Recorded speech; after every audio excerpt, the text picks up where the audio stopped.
여러분 자녀 독서 지도의 목표를 어느 정도로 두고 있는지 좀 궁금해요. 꾸준히 책 읽기의 즐거움을 아는 거. 네. 독서를 즐기는 아이. 네, 좋습니다. 문해력, 이해력, 독서의 즐거움. 네, 좋습니다. 아이가 자기가 좋아하는 책을 선택해서 스스로 읽었으면 좋겠다. 네, 좋습니다. 글 쓰는 거를 겁내지 않는 아이. 좋습니다. 네, 아이가 내용을 제대로 이해해서 삶의 보탬이 되면 좋겠다. 네, 여러분 너무 좋습니다. 여러분 지금 올려주신 자녀 독서 지도의 목표가 저하고 너무 비슷한 것 같아서 제가 마음이 되게 편안해졌어요. 여러분 저는 저희 아이들 또 이전에 제가 독서 지도사로 혹은 보조교사로 가외 선생님으로 만났던 아이들에게 가졌던 독서 목표가 3가지가 있어요. 첫 번째는요. 아이들이 세상에 재미있는 책도 있구나라는 거를 한 번은 경험을 해봤으면 좋겠다 하는 그런 마음이 있어요. 여러분 혹시 어렸을 때 읽었던 책 중에서 지금까지 생각나는 재미있었던 책 혹시 있으세요?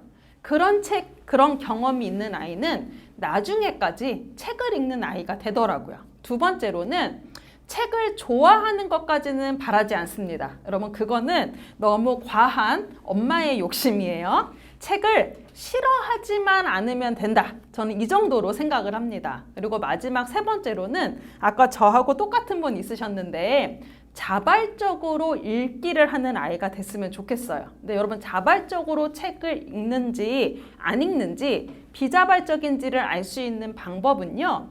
자발적으로 계속 읽다 보면요. 자연스럽게 쓰기까지 발전하게 되어 있어요. 여러분 우리가 글 쓰는 것을 아웃풋이라고 하고요. 무언가 읽거나 받아들이는 것을 인풋이라고 하는데 인풋이 쌓여야지 아웃풋이 생기거든요. 그런데 읽기를 계속 하다 보면 어느 순간에 쓰기가 되면 얘는 정말 자발적인 읽기가 되는 아이구나 하고 우리가 겉으로도 파악할 수 있습니다. 여러분 아이 독서 지도 목표의 3가지 세상에 재미있는 책도 있구나 이 경험을 해주시면 좋고요. 두 번째는 책을 싫어하지만 않으면 된다. 네. 세 번째 자발적으로 읽기까지 하면 참 좋겠다. 여러분 이렇게 3가지 목표를 갖고 어떻게 하면 이렇게 할 수 있을까 말씀을 드리려고 해요. 여러분 우리가 아이 독서 지도 할 때요. 자발적인 독서가 아주 중요합니다. 비자발적으로 억지로 읽는 거는요. 많이 읽고 오래 읽은 것 같지만 효과도 없고 재미도 없어요. 아이가 어떻게 하면 자발적인 독서를 해서 읽기가 능숙해지고 쓰기가 향상될 수 있을까? 이게 엄마들인 우리의 아이 독서지도 목표가 되면 좋겠는데요. 여러분이 아이 독서지도를 혹시 어떻게 하고 있는지 궁금해요. 여러분 제가 아이들을 많이 만나보면서 아이들이 자발적이고 효과적인 독서가 되게 하려면 해야 할 게 3가지 정도 있는 것 같고요. 절대로 하지 말아야 할 게 2가지 정도 있는 것 같아요. 여러분 아이들이 자발적이고 효과적으로 책을 읽기 위해서 저는 3가지를 하라고 말씀드리고 싶어요. 여러분 첫 번째는요. 아이들에게 종이책을 건네주세요. 여러분 요즘 책 읽어주는 태블릿 PC라든가 오디오북, 동영상북 이런 게 굉장히 많아요. 그래서 이거를 아이들이 엄마가 읽지 말라고 해도 본인이 막 찾아서 읽는 이런 모습이 있는데 이게 독서가 맞냐 이런 질문을 해주세요. 여러분 이게 나쁘지는 않아요. 왜냐하면 워낙 세상이 요새 험하기 때문에 태블릿 PC로라도 책을 읽으면 좋아요. 그렇지만 가능하다면 아이들에게는 종이책을 추천을 드립니다. 여러분 MBC 뉴스데스크에서요. 종이책을 읽을 때 그리고 태블릿 PC 전자책을 읽을 때 같은 학년 아이 2명을 놓고서 책 읽는 속도 그리고 오답률을 조사를 했더니 종이책을 읽을 때 속도가 훨씬 빠르고요. 오답이 적었어요. 근데 전자책을 읽을 때는 속도도 느리고 오답도 많았습니다. 그리고 그렇게 책을 읽을 때 뇌파를 비교를 해봤더니요. 종이책을 읽을 때는 집중할 때 나오는 베타파가 나왔어요. 그런데 전자책을 읽을 때는 게임할 때 나오는 하이 베타파라고 해서 아이에 집중시키지 않는 그런 뇌파가 나왔다고 해요. 우리가 겉으로 봤을 때는 다 책 아니야? 이런 생각 들지만 우리 머리에서는 다르게 인식을 하고 있어요. 여러분 요즘 뭐 여러 가지 이제 책 읽어주는 태블릿 PC 프로그램들 되게 많아요. 공짜로도 주고 막 이러잖아요. 그런데 그런 거 가능한 아이 읽혀주지 마시고요. 엄마가 지도하는 독서는 꼭 종이책으로 읽도록 해주시는 게 좋습니다. 여러분, 두 번째로요. 전 아이들 책을 읽을 때 소리내서 읽는 낭독을 꼭 시켜라, 이런 말씀을 드리고 싶은데, 여러 연구에서 낭독의 효과가 공부법으로도 많이 추천을 하고요. 뇌 발달적인 측면에서도 많이 추천을 합니다. 여러분, MBC에서 우리 아이 뇌를 끼우는 101가지 비밀이라는 프로그램에서요. 낭독으로 책을 읽을 때 머리를 찍어 봤더니요. 말하기, 브로카 영역, 운동하는 영역, 그리고 듣는 청각, 되게 여러 곳이 동시에 활성화가 돼서요. 읽기 능력 향상이랑 발표력 향상에 도움이 된다, 이런 연구가 나왔고요.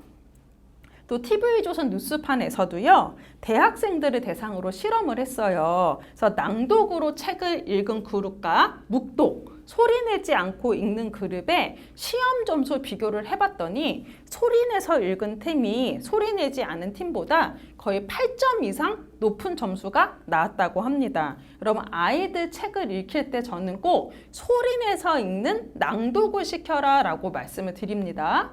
여러분, 세 번째로요. 아이들이 자발적이고 효과적인 책을 읽게 하려면 쉬운 책을 읽혀주셔야 돼요. 여러분, 쉽다고 하는 거는요. 아이들은 내용에 어려운 거 이런 거 잘 몰라요. 아이들한테 쉬운 책은 글자가 적으면 무조건 쉬운 책이에요.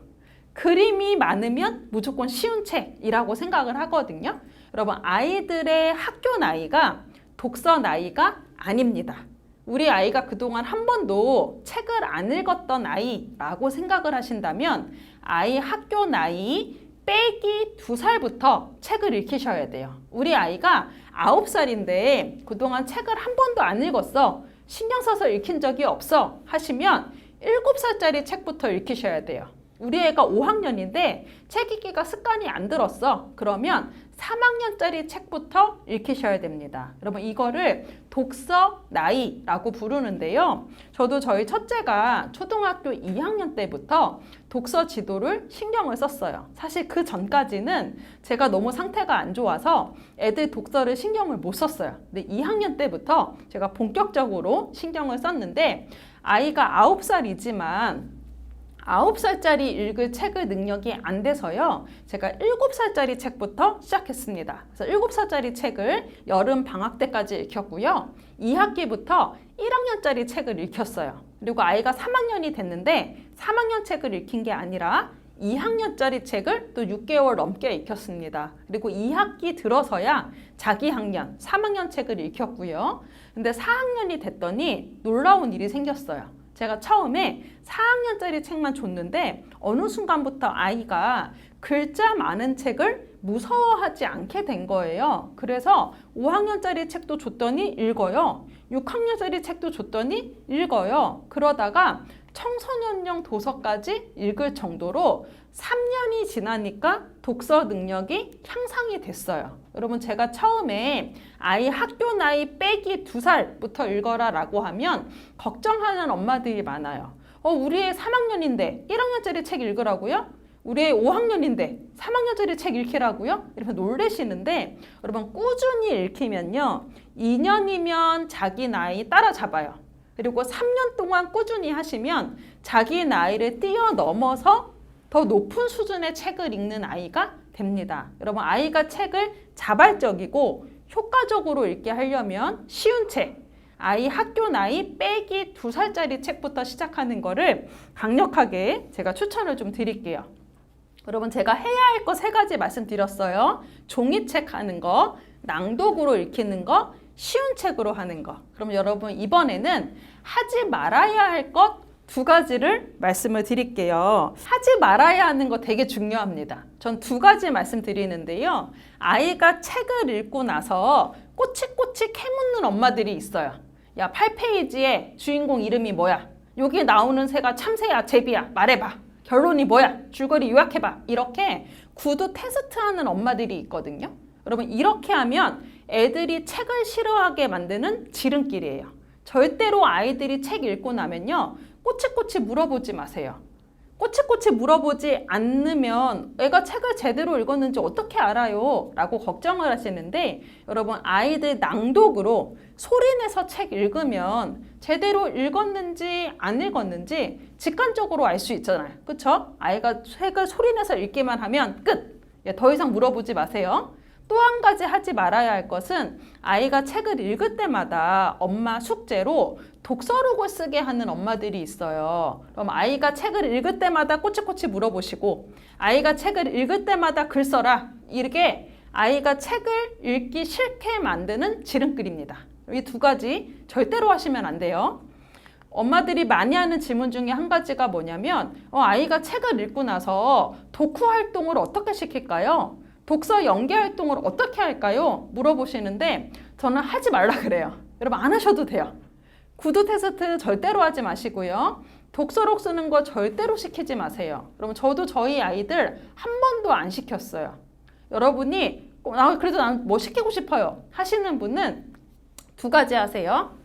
아이가 읽은 책 제목을 쓰는 거 그거는 오케이. 아이가 몇 번 읽었는지 알기 위해서 책 제목 쓰는 거 좋습니다. 또 한 가지는 책을 갖고 아이들하고 놀아주는 거 좋습니다. 여러분 놀아주는 거, 게임, 레크레이션 해주시는 거 좋아요. 이 두 가지는 하시되 절대로 구두 테스트, 엄마표 쓰기 숙제 하지 않는 걸로 오늘 약속을 좀 해주시면 좋을 것 같습니다. 여러분 아이의 자발적이고 효과적인 독서를 위해서 해야 할 거 3가지, 하지 말아야 할 거 2가지 제가 지금 화면에 띄워놨는데요. 여러분 요거 유심하게 잘 봐주세요. 이따 퀴즈 힌트가 여기 숨어져 있습니다.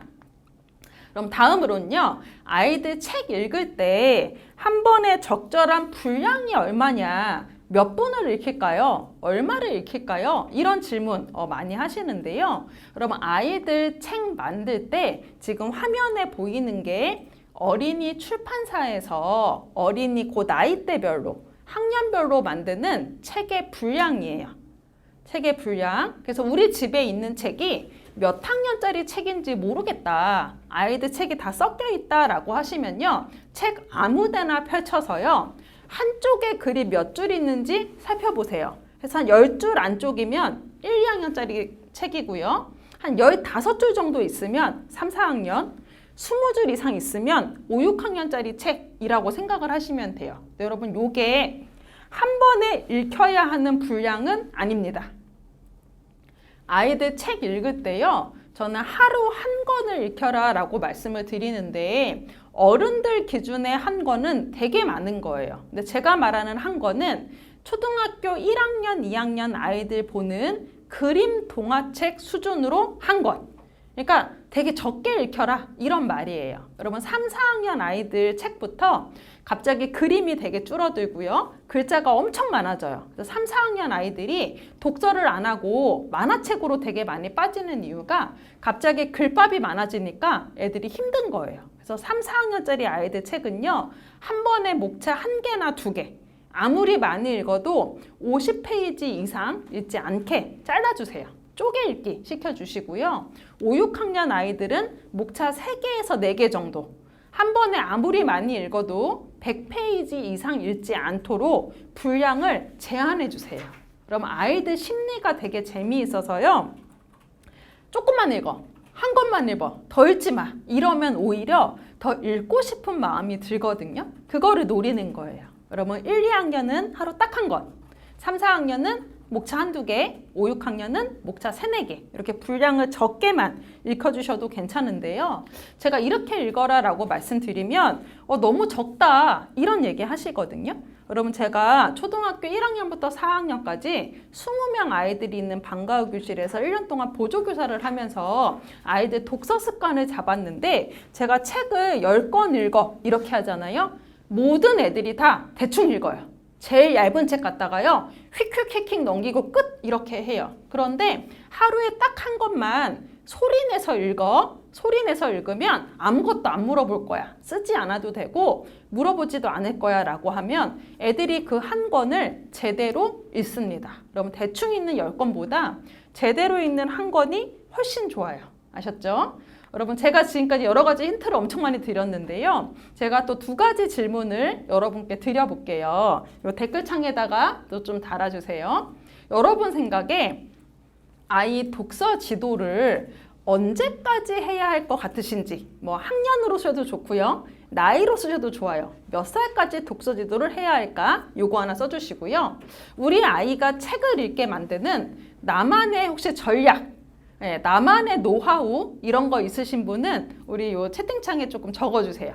네, 책 스스로 읽지 않는 아이는 매일 부모가 읽어주다 보면 스스로 책 읽는 습관이 생길까요? 라고 되어 있는데요. 여러분 읽어준다고 저절로 되지는 않는데 많이 읽어주는 게 처음 시작이기는 해요. 특히 1학년, 2학년 아이들은 아이가 직접 읽는 것도 중요하지만 부모님이 많이 읽어주는 게 좋거든요. 그래서 아직 스스로 읽는 거 익숙하지 않고 힘든 아이들은 많이 읽어주는 것도 되게 좋고요. 또 이제 읽어줄 때 엄마가 읽어줄 때 하고요. 아빠가 읽어줄 때 머리에 자극이 되는 부위가 다르대요. 되게 신기하죠? 그래서 꼭 엄마만 읽어주실 필요는 없어요. 아빠 목소리도 들려주셔도 되고요. 혹시 3살 이상 나이 차이 나는 형제가 있으면 위에 첫째가 둘째 읽어주고 둘째가 셋째 읽어주고 이렇게 하셔도 네, 괜찮습니다. 이미 되게 좋은 이야기들을 많이 해주셨는데 저하고 생각이 다른 거 한 가지가 있어요. 어떤 거냐면 저는 아이 독서 지도를 지금 많은 분들이 초등학교 저학년 6학년 제일 많이 쓰신 분이 15살, 중3 요 정도 쓰셨는데 저는 목표가요. 최소 대학교 2학년 때까지는 우리 아이가 책을 읽어야 된다라고 생각을 해요. 그리고 최대로는 죽을 때까지 읽는 아이가 됐으면 좋겠거든요. 그래서 이런 아이를 만들고 싶은데 그럼 내가 어떻게 해야지 우리 아이를 책을 계속 읽도록 대학교 2학년 때까지 죽을 때까지 읽힐 수 있을까 하다가 제가 쓰는 전략이 이거예요. 쉬운 책으로, 네, 글자 적은 책으로 양 적게 그리고 아이가 읽을 때 저도 옆에서 같이 읽는 거. 이 전략을 저는 쓰고 있습니다. 여러분 이런 방법을 쓰면요. 아이가 최소한 책을 싫어하지는 않게 됩니다. 아셨죠? 쉬운 책으로, 종이책으로 낭독해서 읽도록 해주시고 읽고 나면 꼬치꼬치 묻지 않는 거, 읽고 나면 쓰라고 강요하지 않는 거 이것만 하셔도 아이가 최소한 책을 싫어하지는 않게 되는 전략입니다.